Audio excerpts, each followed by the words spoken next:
Muy buenas tardes, mis queridos hermanos y amigos. Es un placer estar con ustedes nuevamente a través de los diferentes medios de comunicación. Gracias por haber sintonizado la programación de hoy. Hoy tenemos un estudio supremamente importante que básicamente es una continuación del tema de ayer. Nuestro tema de hoy lleva como título La crisis que nos espera. Antes de comenzar, queremos tener una oración y luego después de eso vamos a repasar lo de ayer en preparación para material nuevo. Oremos. Padre Celestial, gracias te damos nuevamente por el privilegio de abrir tu santo libro. Abre mentes y corazones también por medio de tu Espíritu Santo. Quita cualquier obstáculo del corazón que pueda impedir que aceptemos tu mensaje. Gracias te damos por escuchar esta oración. Te lo imploramos en el nombre precioso de Cristo nuestro Salvador. Amén. Bien, vamos a repasar brevemente lo que estudiamos en el tema de ayer. Primero estudiamos 6 principios importantes que nos guían en nuestro estudio en el tema de hoy y el tema de ayer. En primer lugar, el estudio de Mateo 24 es supremamente importante. En segundo lugar, Mateo 24 tiene un doble cumplimiento. Se cumplen los eventos que llevan a la destrucción de Jerusalén y luego en los eventos que llevan a la destrucción final del mundo. En tercer lugar, hay que comparar los 3 evangelios que tienen este sermón de Jesús: Mateo, Marcos y Lucas, porque algunos evangelios tienen detalles que no tienen otros. Punto número 4 es que este sermón lo predicó Jesús especialmente para bien de los que profesan seguirle, no para los mundanos, sino para sus profesos seguidores, para que no sean engañados ni se rindan ante la persecución. En quinto lugar, los eventos de Mateo 24 están en orden cronológico.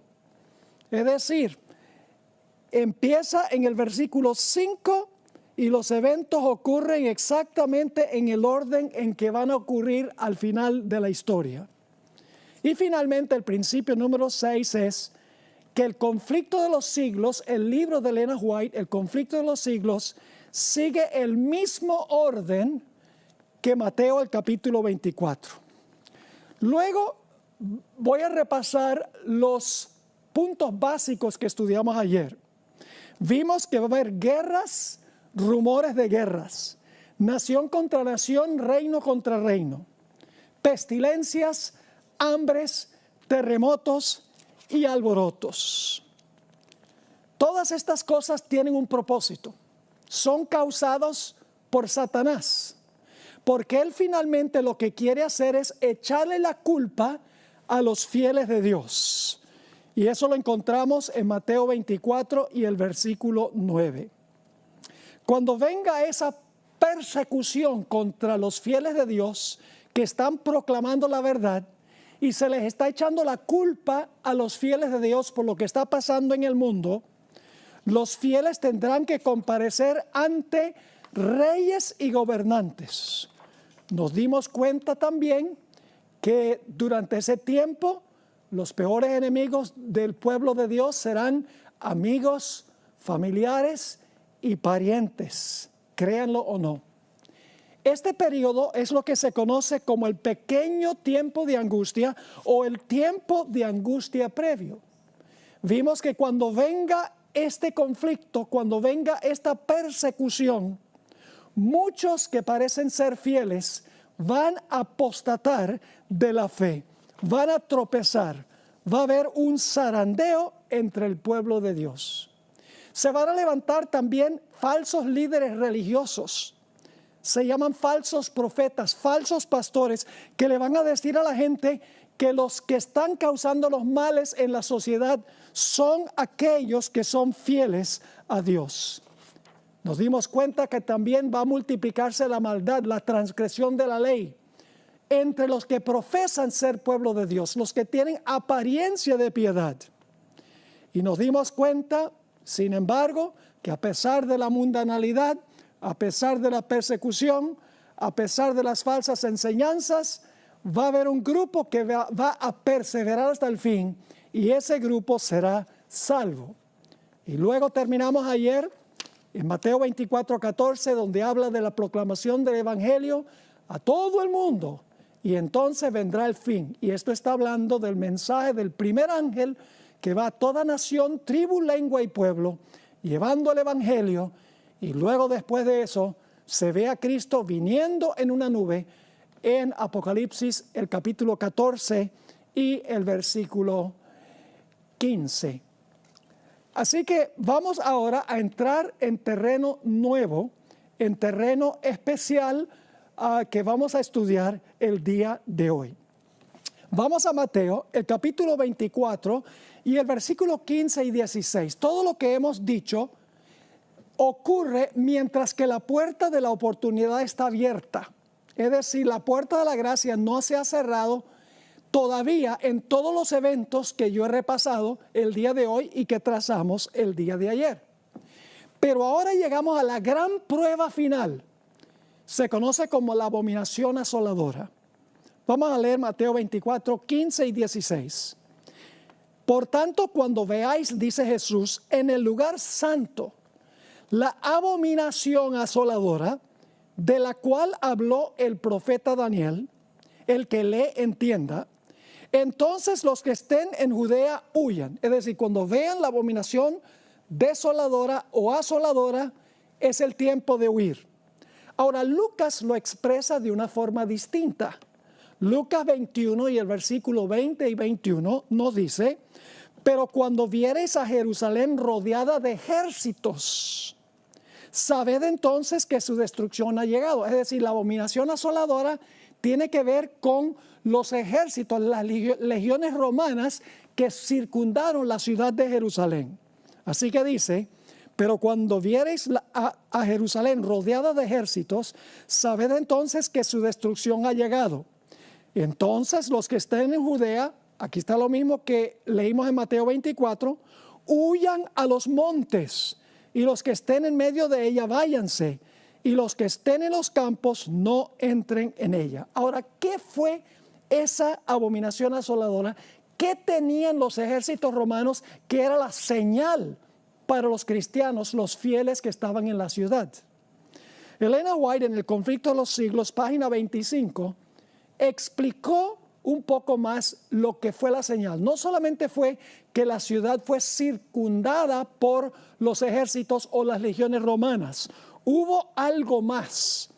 Dice en El conflicto de los siglos, página 25, tan pronto como los estandartes idólatras, no solo son los ejércitos, los estandartes idólatras del ejército romano fuesen clavados en el suelo sagrado, que se extendía varios estadios más allá de los muros, los creyentes en Cristo debían huir a un lugar seguro. Al ver la señal preventiva, todos los que quisieran escapar debían hacerlo sin tardar. Es decir, la señal era cuando los soldados romanos tomaban sus estandartes y los clavaban en el suelo. Ahora necesitamos saber algo sobre los estandartes romanos. Los estandartes de los romanos tenían un águila con las alas extendidas, con la cara del águila mirando hacia la derecha. En las garras el águila tenía flechas y alrededor del águila se encontraba una guirnalda circular dorada que representaba al dios Sol Mitra. Flavio Josefo, quien fue testigo ocular de la destrucción de Jerusalén, dijo algo muy interesante en cuanto a lo que hacían los romanos con sus estandartes. Según Josefo, los soldados romanos enterraban en el suelo sus estandartes en representación del dios Sol. Luego se arrodillaban y les rendían a los estandartes adoración. Estaban adorando, en otras palabras, al dios Sol. Cuando los que estaban en la ciudad, que eran fieles a Dios, vieran esa señal de los estandartes romanos y los soldados adorando al dios Sol, era la señal de que los cristianos debían huir. Pero la pregunta es, ¿cómo podían huir si la ciudad estaba sitiada por los ejércitos romanos? En el Conflicto de los Siglos, página 29, encontramos la explicación y luego les voy a leer una cita de Josefo donde él dijo lo mismo. Dice así: después que los soldados romanos, al mando del general Cestio Galo, esto es en el año 66, hubieron rodeado la ciudad, abandonaron de pronto el sitio de una manera inesperada. Y eso cuando todo parecía favorecer un asalto inmediato. Perdida ya la esperanza de poder resistir el ataque, los sitiados estaban a punto de rendirse, es decir, los que estaban en la ciudad estaban a punto de rendirse, cuando el general romano retiró sus fuerzas sin motivo aparente para ello. Es decir, Cestio Galo con las legiones romanas se fue, cuando todo parecía que la ciudad iba a caer. Flavio Josefo escribió lo siguiente: sin haber recibido desgracia alguna y sin ninguna causa en absoluto, Cestio se retiró de la ciudad. Cuando Cestio se retiró, los judíos infieles que estaban en la ciudad dijeron: ve, los profetas nuestros tenían razón. Mire, Dios está asustando las legiones romanas, están huyendo. Y los judíos apóstatas dentro de la ciudad se fueron tras las legiones romanas y las legiones romanas sufrieron muchas bajas. Pero mientras Cestio Galo se iba con las legiones romanas, los fieles cristianos que habían visto la señal huyeron de la ciudad y no murió ni un solo cristiano en la destrucción de la ciudad de Jerusalén, porque habían visto la señal. Los estandartes, como los soldados romanos se habían inclinado para adorar al dios Sol representado en el estandarte y huyeron. Ahora, ¿qué tiene esto que ver con la segunda aplicación en el tiempo del fin? Ahora vamos a ver cómo se aplica esto al final de la historia, porque vimos que Mateo 24 tiene una doble aplicación. Yo tengo aquí en mi bolsillo un billete de $1. Voy a hablarles por unos momentos sobre el billete de $1, especialmente la parte de atrás del billete, donde dice one, palabra uno en letra bien grande. Encontramos dos círculos en la parte de atrás del billete.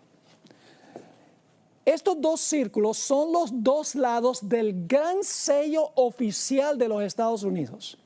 Todas las proclamaciones presidenciales, legislativas y judiciales tienen que llevar este sello para que sean auténticos y para que sean ley.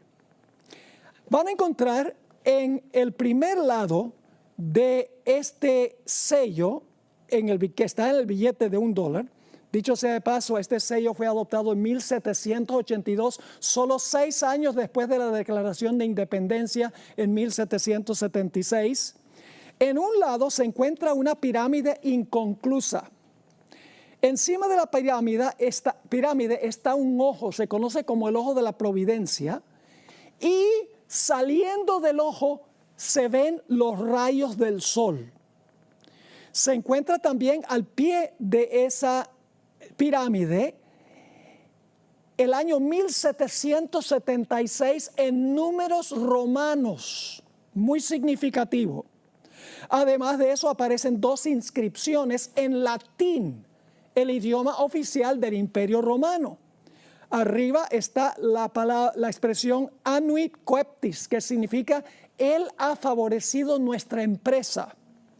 Abajo se encuentra la inscripción Novus Ordo Seclorum, que significa nuevo orden mundial. Y ustedes pensaban que el nuevo orden mundial es una cosa más reciente. No, va a la misma raíz y la fundación de los Estados Unidos.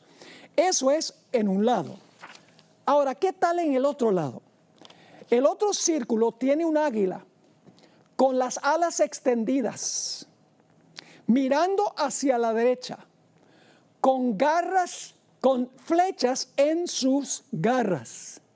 Encima de esa águila está el sol irrumpiendo a través de las nubes.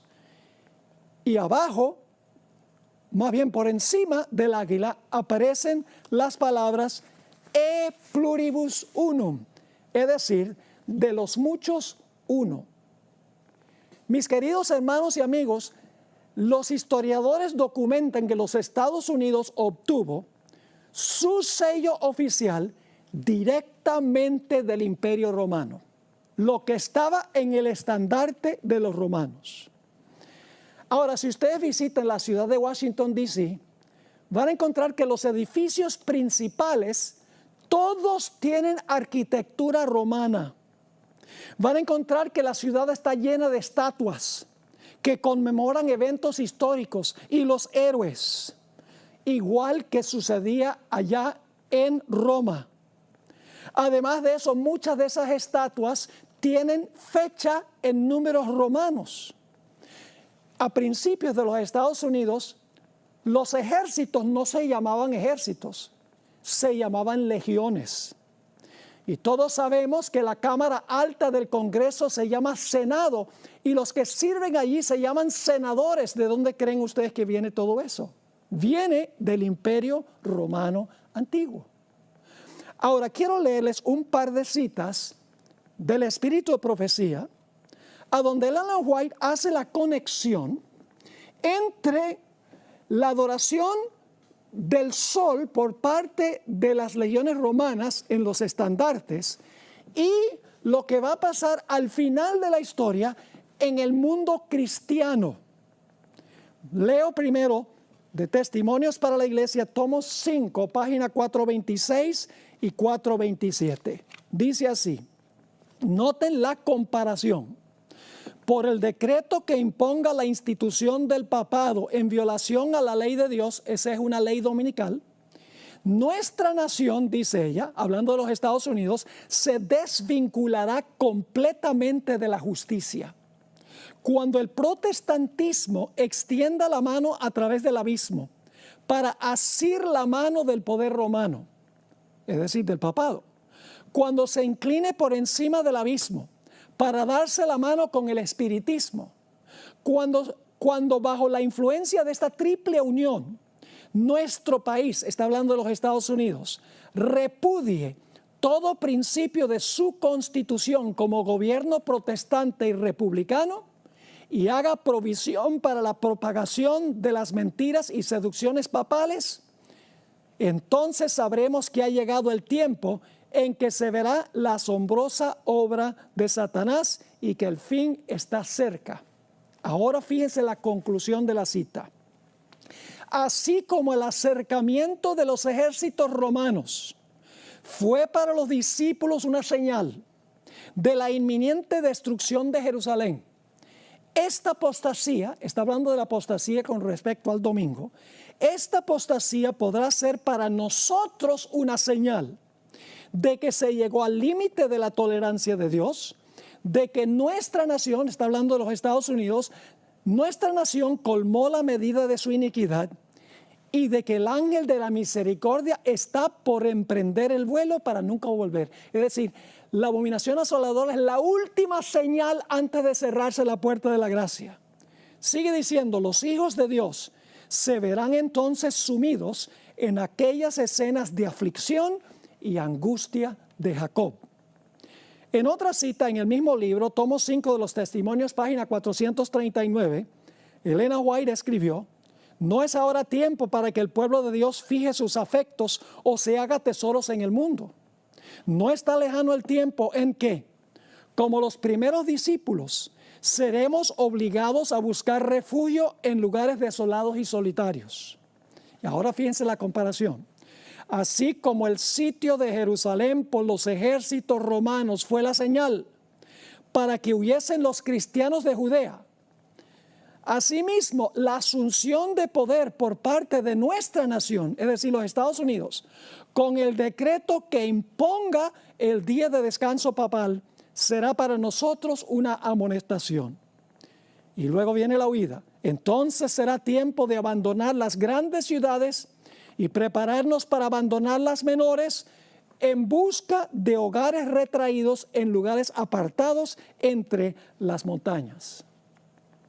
Todavía no se ha levantado en los Estados Unidos esta señal, pero la pandemia ha llevado a ministros protestantes y a sacerdotes católicos a abogar por una ley dominical para darle un descanso al medio ambiente y resolver el problema del cambio climático, para darle descanso a la familia, a los pobres y a los trabajadores. Tengo montones de artículos escritos en revistas y también escritos en libros donde están abogando por un día de descanso para bien del medio ambiente, la familia, los pobres y los trabajadores. Inclusive, el Papa Francisco ha abogado en favor de una ley dominical también por estas causas.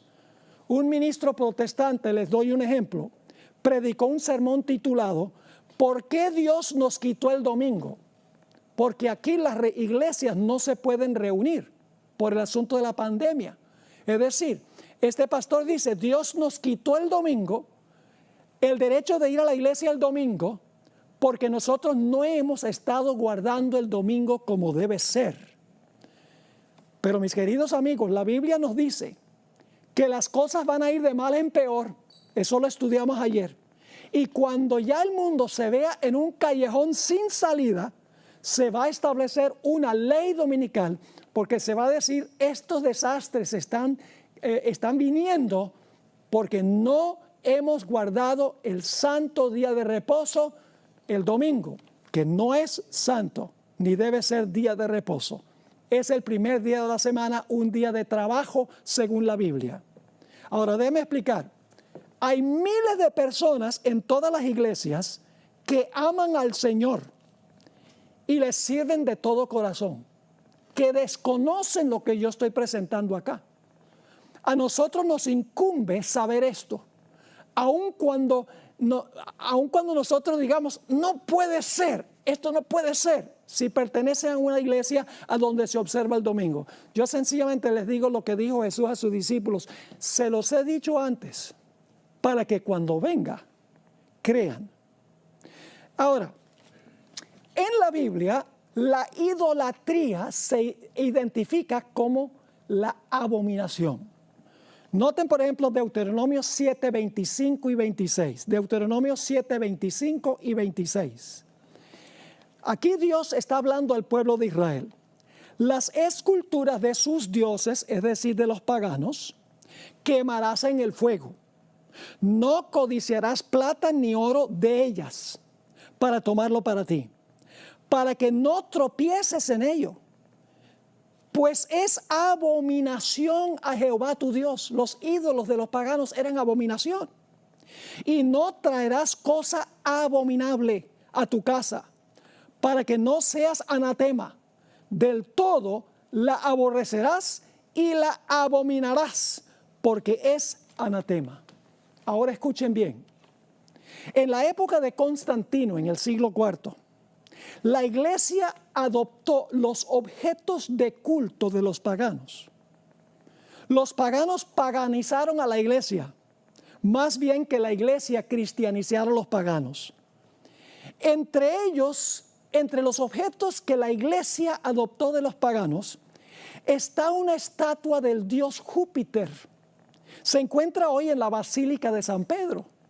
La gente pasa por allí, yo creo que ahora no, porque ya se le está acabando el dedo gordo de un pie de tantos besos que le han dado, pero la gente venera esa estatua de Júpiter y dicen, ya no es de Júpiter, es del apóstol San Pedro. Ahora escuchen lo que voy a decir.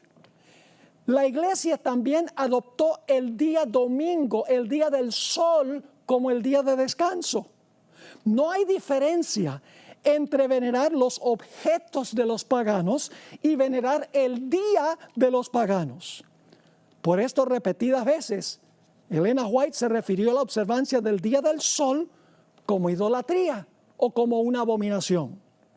Ahora, alguien podría decir, pastor, no es lo mismo adorar al sol que adorar en el día del sol. Bueno, déjeme formularle algunas preguntas. Yo pregunto, ¿por qué hizo Dios el sol? Yo pregunto, ¿el sol es un objeto de culto? No, el sol es un objeto secular. Ahora, ¿qué pasa si nosotros convertimos al sol en un objeto de culto?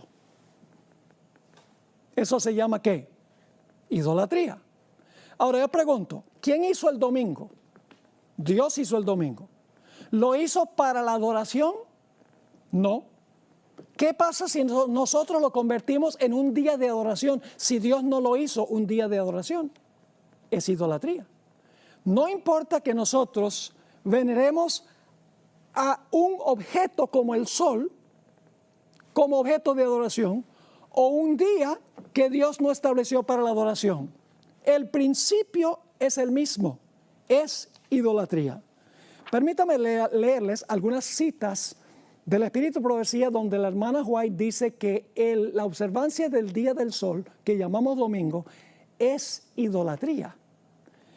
En Testimonios para la Iglesia, página 170, ella escribió, se requerirá gran cuidado y sabiduría en la presentación de la verdad del sábado. Se necesitará una gran medida de la gracia y el poder de Dios para derribar el ídolo que se ha erigido en forma de un falso sábado. Es decir, el domingo es un ídolo que se ha erigido en la forma de un falso sábado. Aquí hay otra cita. Satanás ha llevado cautivo al mundo. Ha introducido un sábado ídolo, dándole aparentemente gran importancia. Ha robado la lealtad del mundo cristiano del sábado del Señor a este sábado ídolo. El mundo se inclina a una tradición, un mandamiento creado por los hombres. Por eso es idolatría, porque la observancia del domingo como día santo es idolatría porque es un día que establecieron los hombres para la adoración y no Dios. Y luego Elena White compara con Nabucodonosor. Así como Nabucodonosor se exaltó al levantar su imagen de oro en el valle de Dura, Satanás se exalta a sí mismo por medio de este falso sábado que ha robado del patrimonio celestial. Y luego compara nuevamente la observancia del domingo con la ofrenda de Caín. Dice así en la revista Signs of the Times, marzo 21, 1900. Al igual que Caín, los hombres de hoy están violando un claro así dice Jehová. Dios ha santificado y bendecido el séptimo día. Requiere que todos lo santifiquen como memorial de la creación. Sin embargo, el archiengañador ha inspirado a los hombres para que levanten un día de reposo rival que Dios considera igual que la ofrenda de Caín. Así como Caín, aquellos que adoran este ídolo se ofenden porque el pueblo escogido de Dios prefiere guardar el día que Dios ha especificado en su ley, más bien que un día de reposo de creación humana. Procuran obligar a sus semejantes a adorar este ídolo. Fíjense, esta vez llama el domingo el ídolo, porque los seres humanos han creado este día como un día de adoración. Por eso es un ídolo. No importa que es un día o un objeto, igual, idolatría. Y luego habla otra vez de Nabucodonosor. Así hizo Nabucodonosor cuando colocó su imagen de oro en el valle de Dura. Y en su soberbia y exaltación propia, procuró obligar a todos que se inclinaran ante ella. Así como Caín echó a un lado el santo mandamiento de Dios y ofreció un sacrificio de su propia elección, los hombres han echado a un lado el santo sábado y han exaltado un día que ellos han creado. Y así como Caín se llenó de amargura contra Abel, ellos se llenan de amargura contra aquellos que por su observancia del sábado hacen ver mal la adoración de un día que carece de un mandato divino. Aquí hay otra, la Review and Herald, diciembre 20, 1898. Escribió Elena White: Pero este día, tan universalmente exaltado, hablando del domingo, es un sábado espurio, un día común de trabajo. Sí, porque Dios dijo 6 días trabajarás y el séptimo es el día de reposo. Sigue escribiendo, se acepta en lugar del día que Dios bendijo y santificó. Pero el seguro resultado de este curso de acción se deja ver en el castigo que recayó sobre Nadab y Abiú, los hijos de Aarón. Para los que desconocen esta historia, Dios le había dicho a los sacerdotes que cuando ofrecieran fuego con el incienso, sacaran el fuego del altar del sacrificio, porque ese fuego era santo, Dios lo había llovido sobre el altar. Pero Nadab y Abiú, bajo la influencia del vino, estaban un poco entumecidos mentalmente, llevaron otro fuego extraño. Y la Biblia nos dice que salió la gloria de Jehová del santuario y destruyó a Nadab y Abiú, los hijos de Aarón, porque le ofrecieron a Dios algo secular como si fuera santo. ¿Cómo se siente Dios cuando el mundo cristiano le ofrece a Dios un día secular como el domingo, el primer día de trabajo, y se lo ofrece a Dios como si fuera santo? Encontramos otra cita en la Carta 90, 1897. El mundo protestante ha levantado un sábado ídolo y lo ha colocado en el lugar a donde debe estar el sábado de Dios. Y así están andando en los pasos del papado. Otra cita en el libro La fe por la cual vivo. La observancia del domingo no es aún la marca de la bestia. Y no lo será hasta que se emita el decreto que obligue a los seres humanos a adorar este sábado ídolo. Ahora, déjeme leer una última cita. Voy a pasar por alto la siguiente cita y voy a leer la última cita que se encuentra en un documento que se llama Manuscript Releases, tomo 19, página 244. Entre los cristianos profesos hay idólatras, hombres y mujeres que no llevan el sello de Dios. Muchos han subvertido a la fe cristiana, convirtiéndola en idolatría, porque le dan a una institución de creación humana la gloria y el honor que Dios requiere para su día de sábado, y obligando a otros a adorar este ídolo. Dios visitará a los tales con juicios retributivos que derramará sin mezcla de misericordia sobre los inconversos que aborrecen la ley de Dios. Mis hermanos y hermanas, Dios ha dado una señal de que Él es el verdadero Dios, el Dios que nos santifica. Ezequiel el capítulo 20 y el versículo 12 y el versículo 20 nos dice cuál es la señal de Dios, de que Él es el verdadero Dios. Dice en el versículo 12, aquí está hablando Dios: les di también mis sábados para que fuesen por señal entre mí y ellos, para que supiesen que yo soy Jehová que los santifico. Y el versículo 20, y santificad mis sábados, no el sábado de los judíos. Dios dice, santificad mis sábados, y sean otra vez por señal entre mí y vosotros, para que sepáis que yo soy Jehová, vuestro Dios. Ahora escuchen bien. Si la marca o la señal del verdadero Dios es el sábado, el séptimo día, entonces la marca o la señal de la bestia tiene que ser otro día rival. Tiene que ser otro día de la semana creado por los hombres como día de adoración. Ahora permítame mencionar algo que no lo digo con la intención de ofender a nadie. Indudablemente hay personas que son católicas y protestantes que están observando esta presentación. No estoy criticándole a usted personalmente. Estamos hablando de posiciones que tienen iglesias y los líderes religiosos en esas iglesias. ¿De dónde vino la observancia del domingo? ¿Y por qué los protestantes guardan el domingo? Vamos a ver lo que dice la Iglesia Católica en cuanto al domingo. La Iglesia Católica dice, nosotros cambiamos el día.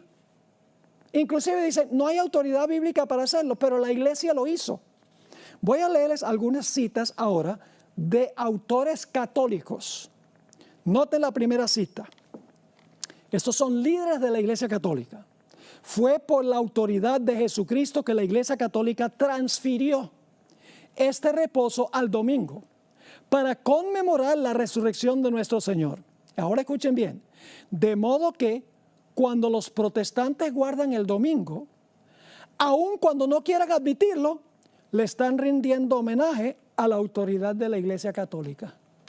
Es decir, los protestantes no guardan el domingo porque la Biblia dice guarda el domingo. Lo están guardando porque la Iglesia romana introdujo el domingo.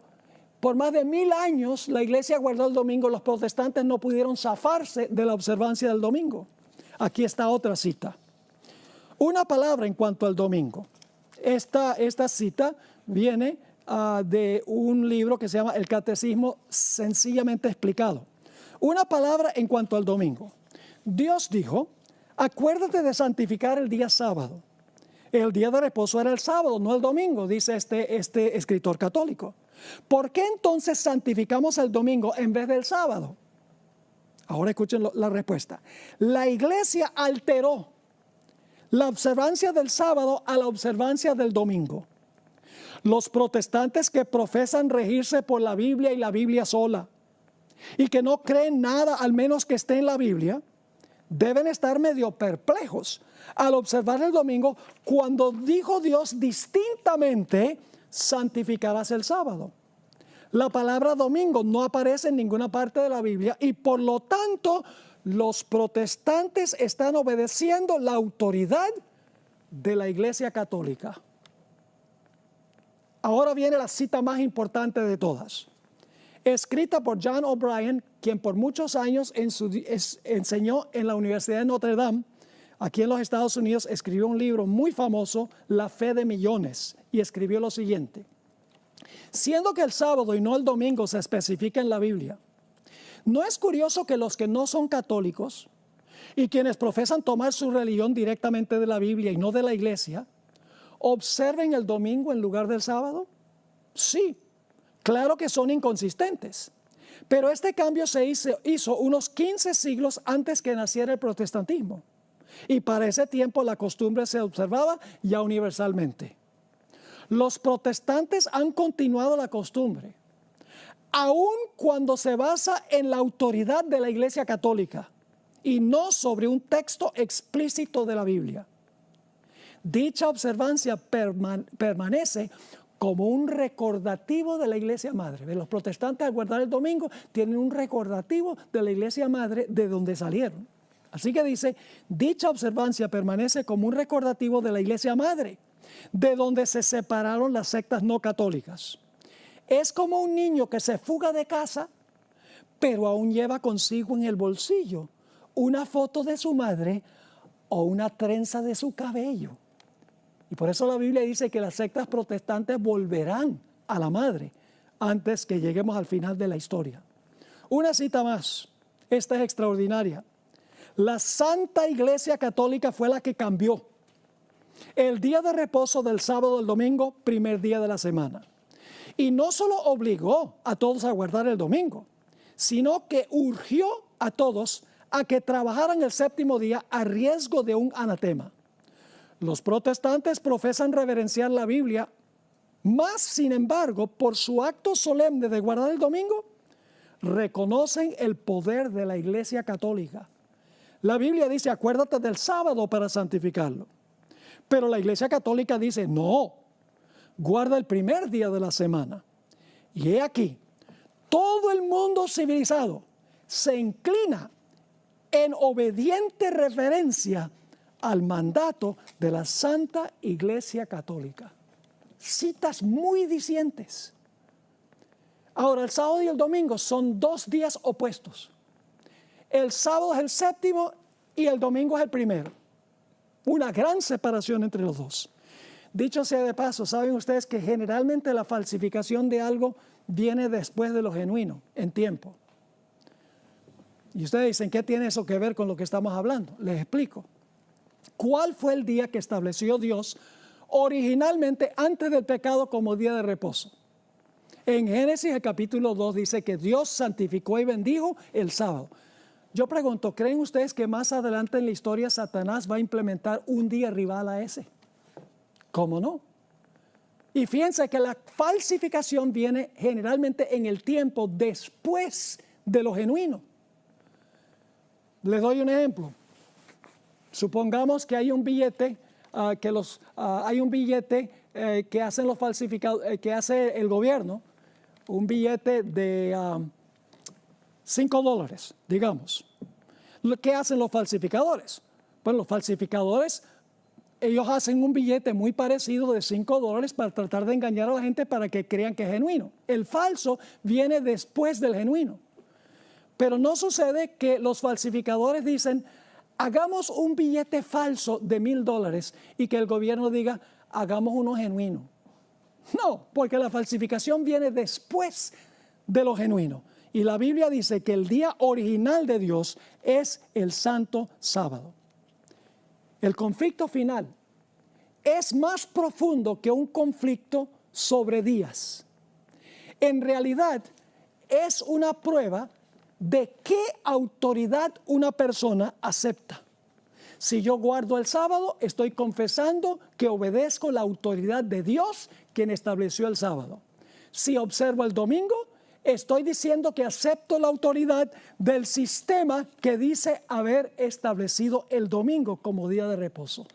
Detrás de los días está cuál autoridad acepto yo, la del Creador y su sábado o la del papado y el domingo, día establecido por los seres humanos.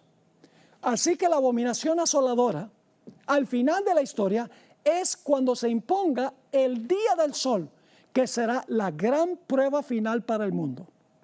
Cuando se vea esa señal, se va a dividir el mundo en dos grupos, como sucedió con Jerusalén con los estandartes romanos. Los apóstatas quedaron y los fieles salieron.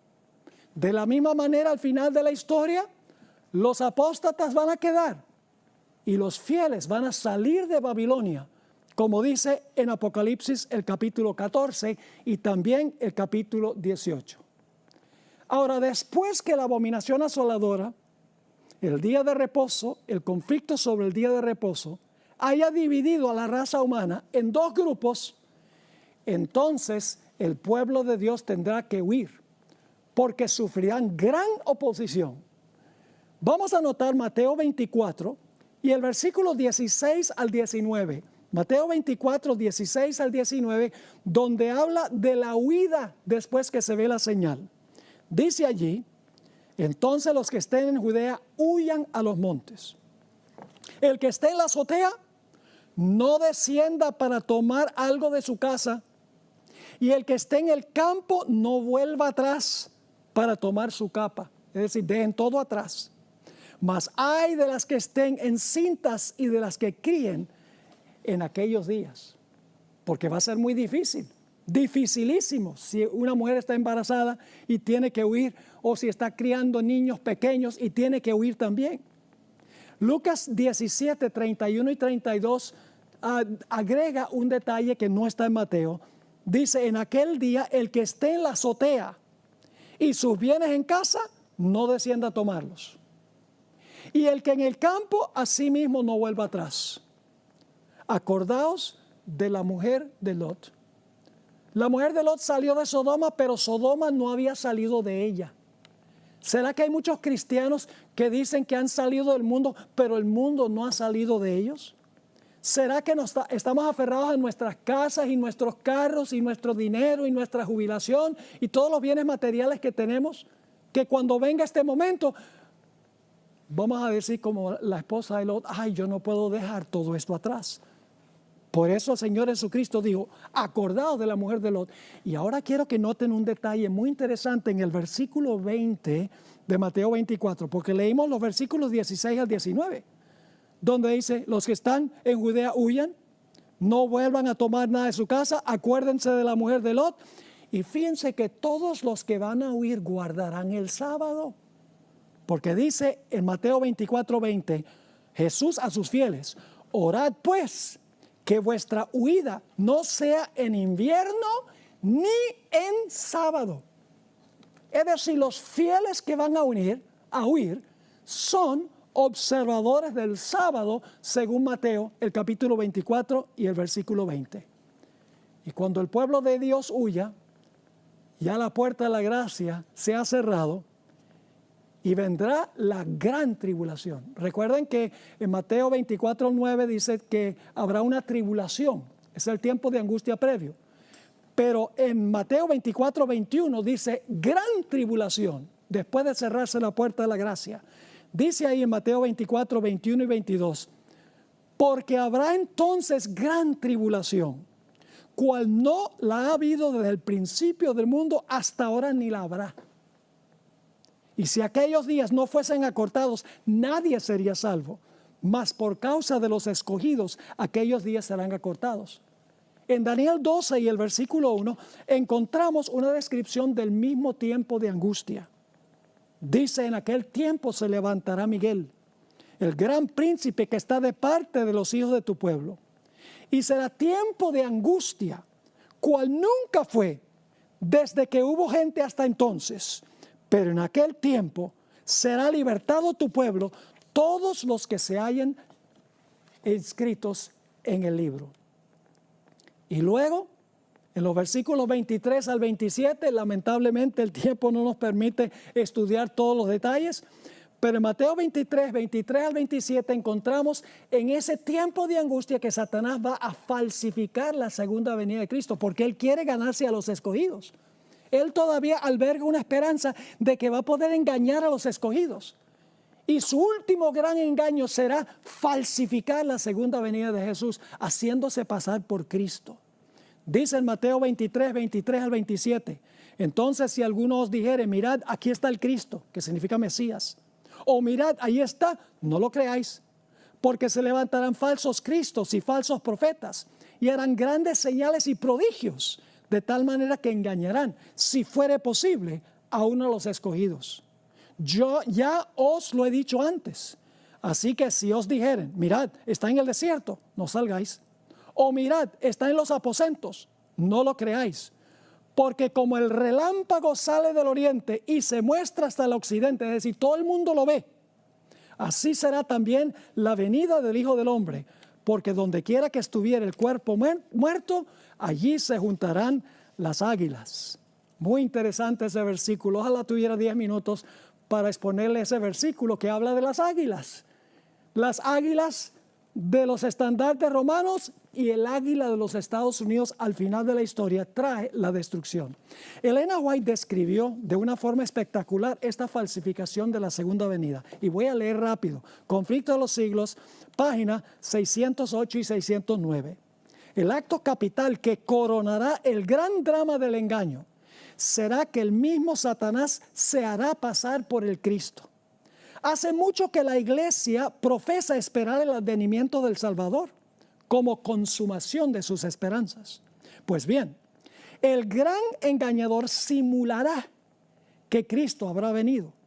En varias partes, aquí está la clave, en varias partes de la tierra, Satanás se manifestará a los hombres como un ser majestuoso, de un brillo deslumbrador, parecido, dice esto, a la descripción que del Hijo de Dios da San Juan en el Apocalipsis.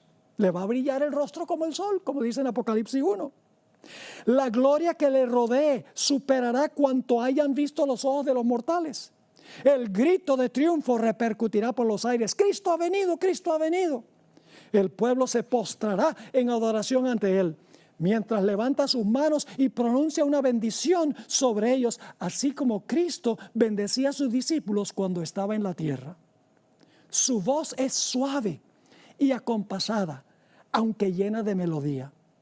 En tono amable y compasivo, enuncia Satanás algunas de las verdades celestiales y llenas de gracia que pronunciaba el Salvador. Cura las dolencias del pueblo. Y luego en su fementido carácter de Cristo, asegura haber cambiado el día de reposo del sábado al domingo y manda a todos que santifiquen el día bendecido por él.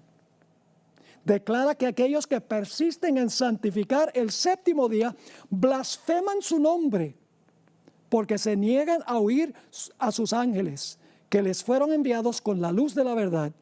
Es el engaño más poderoso y resulta casi irresistible. Ahora, ¿por qué no será engañado el pueblo de Dios? Muy sencillo. Sigue la cita. Pero el pueblo de Dios no se extraviará. Primero, las enseñanzas del falso Cristo no están de acuerdo con las Sagradas Escrituras. La Biblia dice sábado, Satanás va a decir domingo. Es decir, tenemos que atenernos por lo que dice la Biblia, no por lo que dicen los ojos y los oídos y las emociones, solo lo que dice la palabra de Dios. Sigue la cita. Las enseñanzas del falso Cristo no están de acuerdo con las Sagradas Escrituras. Su bendición va dirigida a los que adoran a la bestia y su imagen. Precisamente aquellos sobre quienes dice la Biblia que la ira de Dios será derramada sin mezcla. Hay una segunda razón por la cual el pueblo de Dios no será engañado. Además, no se le permitirá a Satanás contrahacer la manera en que vendrá Jesús. Es decir, no va a poder verse como un relámpago que refulge del oriente hasta el occidente. No. Él se va a aparecer en diferentes partes del mundo, caminando en la tierra. Pero cuando Cristo venga, vamos a encontrar que Cristo no va a tocar la tierra. Sigue diciendo, además no se le permitirá a Satanás contrahacer la manera en que vendrá Jesús.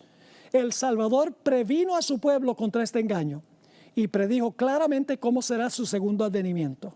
Y ahora cita Elena White, Mateo 24, porque se levantarán falsos cristos y falsos profetas y darán señales grandes y prodigios, de tal manera que engañarán, si es posible, aún a los escogidos. Así que, si os dijeren, he aquí en el desierto está, no salgáis, he aquí en las cámaras, no creáis, porque como el relámpago que sale del oriente y se muestra hasta el occidente, así será también la venida del Hijo del Hombre. Y luego comenta Elena White, no se puede remedar semejante aparición. Todos la conocerán y el mundo entero la presenciará. Y luego habrá señales en los cielos, en el sol, la luna y las estrellas, anunciando que Cristo está comenzando su segunda venida. Dice Mateo 24, 29, e inmediatamente después de la tribulación de aquellos días, el sol se oscurecerá y la luna no dará su resplandor, y las estrellas caerán del cielo y las potencias de los cielos serán conmovidas. ¿Qué son las potencias de los cielos que van a ser conmovidas? Bueno, Dios colocó el sol para que gobernara el día y colocó la luna para que gobernara la noche, según Génesis 1 y el versículo 16. Ahora voy a leerles una cita en Primeros Escritos, página 41. El 16 de diciembre de 1848, el Señor me dio una visión de la conmoción de las potestades del cielo. Vi que cuando el Señor dijo cielo, al anunciar las señales indicadas por Mateo, Marcos y Lucas, quería decir el cielo. Y cuando dijo tierra, se refería a la tierra. Ahora ella explica, las potestades del cielo son el sol, la luna y las estrellas. Gobiernan en los cielos. Eso dice, Dios creó el sol para gobernar en el día y la luna para gobernar en la noche. Gobiernan en los cielos. Las potestades terrenas son las que gobiernan en la tierra, es decir, los magistrados, los gobernantes. Ahora fíjense cuándo van a ser estas señales. Las potestades del cielo se conmoverán a la voz de Dios. Es decir, el sol, la luna y las estrellas se van a conmover cuando Dios deje oír su voz, cuando Cristo está comenzando su segunda venida. Entonces el sol, la luna y las estrellas se moverán de sus lugares. No dejarán de existir, sino que serán sacudidos por la voz de Dios. Y entonces se verá la señal del Hijo del Hombre en el cielo. Dice en el versículo 30 de Mateo 24, entonces aparecerá la señal del Hijo del Hombre en el cielo. Y entonces lamentarán todas las tribus de la tierra. Pueden leer una ampliación de esto en Apocalipsis 6, 14 al 16. Así que dice, entonces aparecerá la señal del Hijo del Hombre en el cielo. Y entonces lamentarán todas las tribus de la tierra y verán al Hijo del Hombre viniendo sobre las nubes del cielo con poder y gran gloria. Elena White en El Conflicto de los Siglos, página 624, describió esta señal del Hijo del Hombre. Dice allí, pronto aparece en el oriente una pequeña nube negra, de un tamaño como la mitad de la palma de la mano. Es la nube que envuelve al Salvador y que a la distancia parece rodeada de oscuridad. El pueblo de Dios sabe que es la señal del Hijo del Hombre. En silencio solemne la contemplan mientras va acercándose a la tierra, volviéndose más luminosa y más gloriosa hasta convertirse en una gran nube blanca, cuya base es como fuego consumidor y sobre ella el arco iris del pacto. Jesús marcha al frente como un gran conquistador. Así que empieza una nubecilla pequeña en el cielo, en el oriente, que se va acercando y se torna una nube blanca, que en realidad son los ángeles que acompañan a Jesús. Y luego Jesús va a mandar a los ángeles para que recojan a los fieles. Para, en primer lugar, la resurrección de los justos, para unirse con los santos que están vivos, para luego entonces ser arrebatados en las nubes al cielo. Dice en Mateo 24:31, y enviará a sus ángeles. Noten que Jesús no llega a la tierra a buscar a sus escogidos. No. Él va a estar en el cielo, dice, enviará a sus ángeles con gran voz de trompeta y juntarán a sus escogidos de los cuatro vientos, es decir, de los cuatro ángulos de la tierra, de todo el globo, desde un extremo del cielo hasta el otro. Primera de Tesalonicenses 4:15 al 17 describe este momento glorioso, el clímax de Mateo 24.